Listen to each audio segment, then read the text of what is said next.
Here's my privateer. I just got it FedEx, delivered straight from the UK. It was hung up in customs for like a couple of days because apparently there was some forms that need to be filled out. Because privateer, they actually don't have a US distributor. They just it ships directly from the UK. So since there's no US distributor, and because the cost of the bike, it's expensive, so US Customs and Borders had to, they had to have whoever on the receiving end, which is me, fill out some forms since privateer doesn't have a US importer. So I got my my custom clearance sticker right here, and so on and so forth. And they actually opened up the box. They actually x-rayed it and see what the x-ray has, the x-ray sticker. So they actually x-rayed it, and they opened the box and to check it out, see what's here, what's in here. So obviously it's the bike.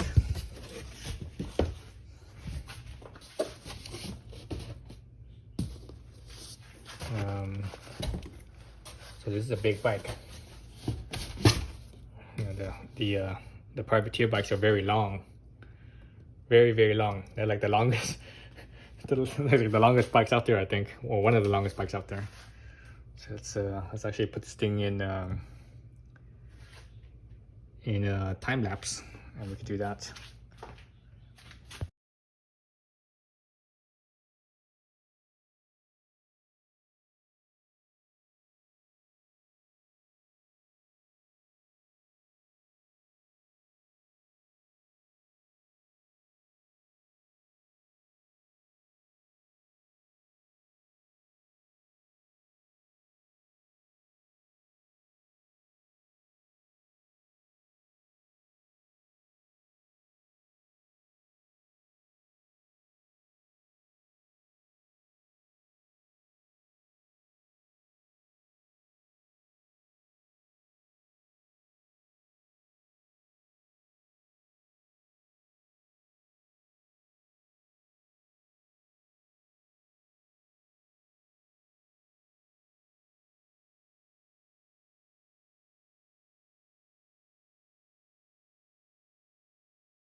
All right, so here's my privateer 141. I just finished setting it up. Hopefully it's good. I need to go on a ride and see how everything is. Put in the egg crank butter candies. Got this on Amazon for like $45, cheaper than retail on this thing is, I think. God, I forgot how much this thing was. Was it $80 or $60? I forget. It was neither $60 or $80. But anyways, it was pretty cheap. Discounted. I cut down my bars. I think the original bars were 800 millimeters. I cut it down to 760. So basically I took off 20 millimeters on each side. And I might go down to 740 because my YT ISO is I think I cut down to 740. But we'll see on that. Let's see. Oh, I mounted it on the frame, the cable. When it came from the factory, it wasn't on this, so I mounted on that on both sides. Cable rubs down here, so I put painter's tape. I don't have any frame saver clear tape. I don't think I want to buy any of that stuff. I'd rather just use painter's tape because the stuff comes off very easy, and to replace it, it doesn't leave residue like other type of tapes do. Let's see.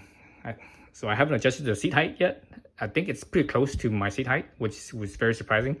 It might be slightly high, but we'll see. I angled the seat down a little bit.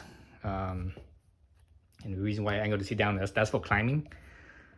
You know, when if you're downhill bikes, the saddle points up because they're, for the most part, they're just going downhill and they're going down pretty steep, right? So when the saddle points up and when they're going downhill, the saddle actually levels out, right?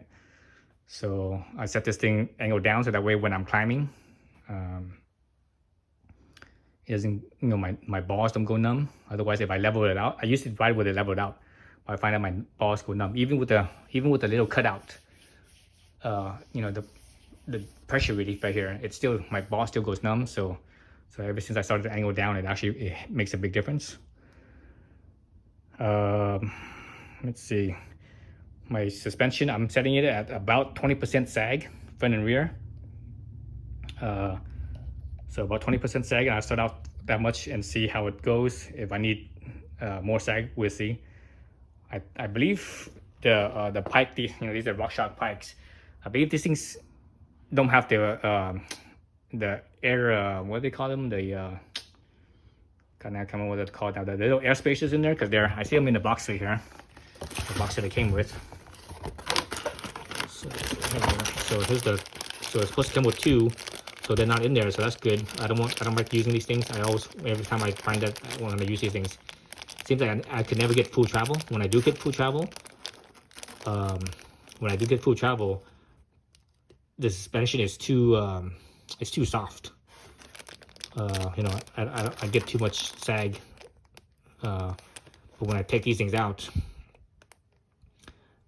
and getting full travel, the sag seems to be good.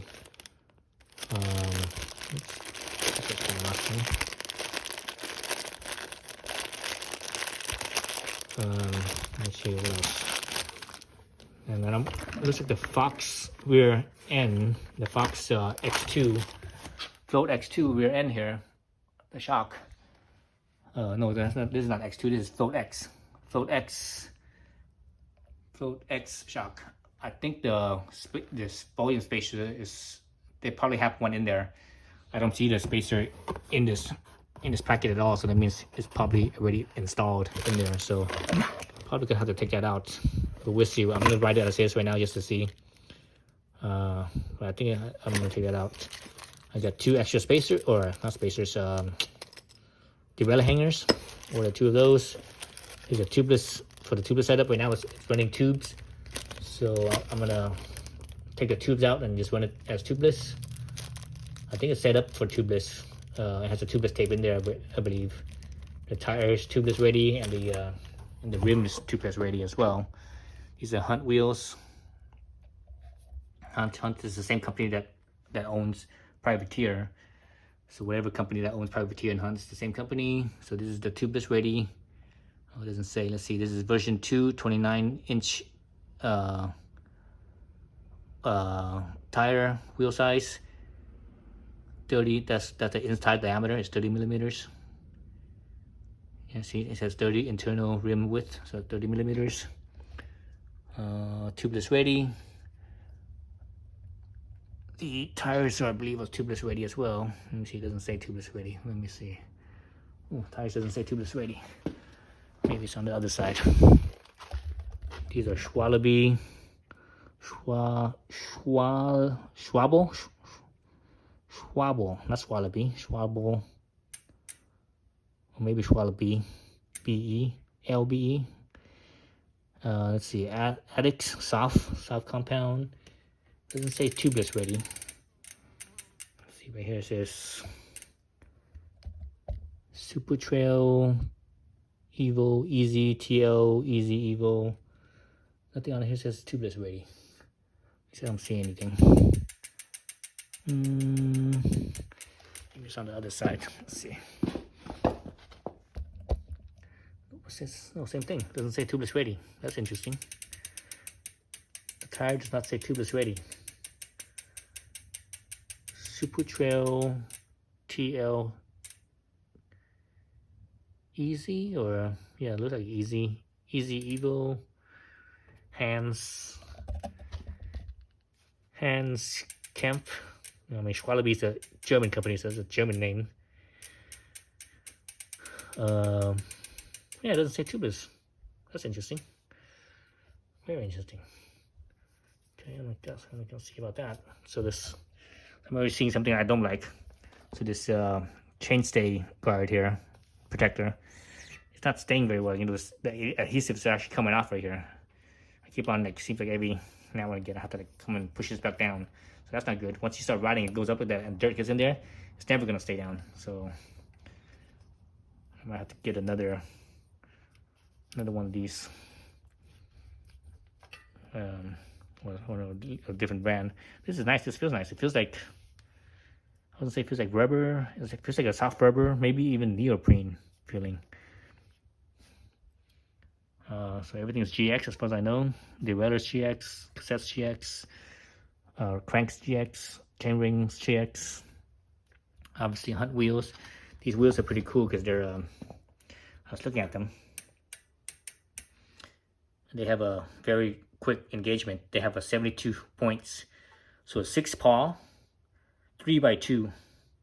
That means 3 means 3 paw, 2 means 2 rings. So basically there's so each ring, each paw set, there's 2 paw sets.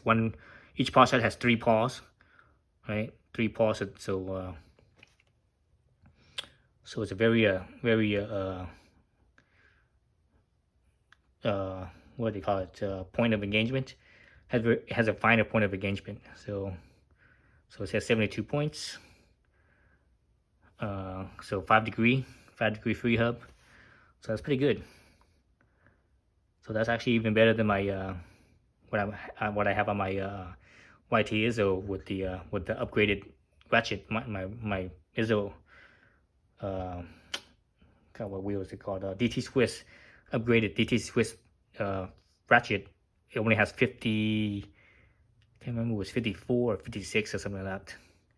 So this is, you know, almost 20 more points of engagement. Let's see. Yeah, so I think the only thing I need to figure out now is, I mean, obviously I need to set this up to tubeless and tubeless, go on a ride and figure out this, you know, my pressure setup is, if the pressure is good or not, if my seat height's good or not. Adjust my maybe adjust the angle of the brakes. I think the inboard or outboard reach is pretty good. The angle might need slight adjustment. But otherwise everything seems to be pretty good. This color here, originally I thought this privateer was a sticker, but it's actually not a sticker. It's actually painted. So you can actually, you know, unless they painted over the unless they have a sticker and they painted over that, but I don't think so. It feels like, when I run my hand across it, it feels like it's an indentation. So I think what they did was, you know, underneath they painted the frame this black color. Maybe the black color. That might be the primer, maybe. And they had the privateer. Then they painted the green on top. Then they peeled off the privateer. That's what it feels like. Unless it's, yeah, it feels like it's.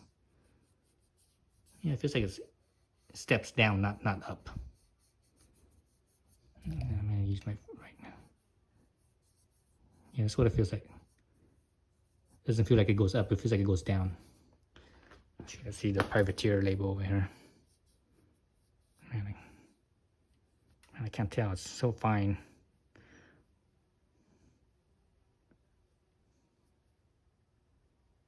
Yeah, actually, this one feels like it steps up. If I go this direction, towards center, I can feel something. It might be. I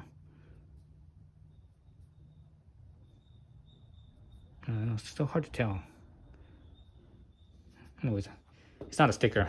Whatever the case, it's not a sticker. It's paint. What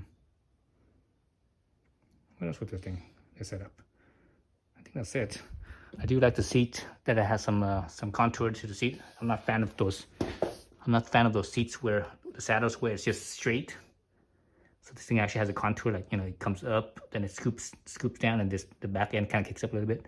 I actually would have preferred a little bit more kick up, but that's okay.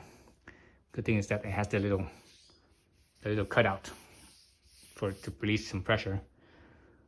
Obviously this is an aluminum frame. So I like metal. I'm all about metal.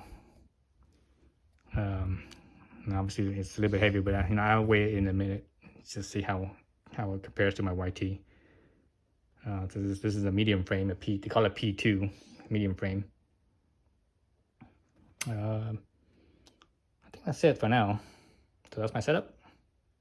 Thanks for watching.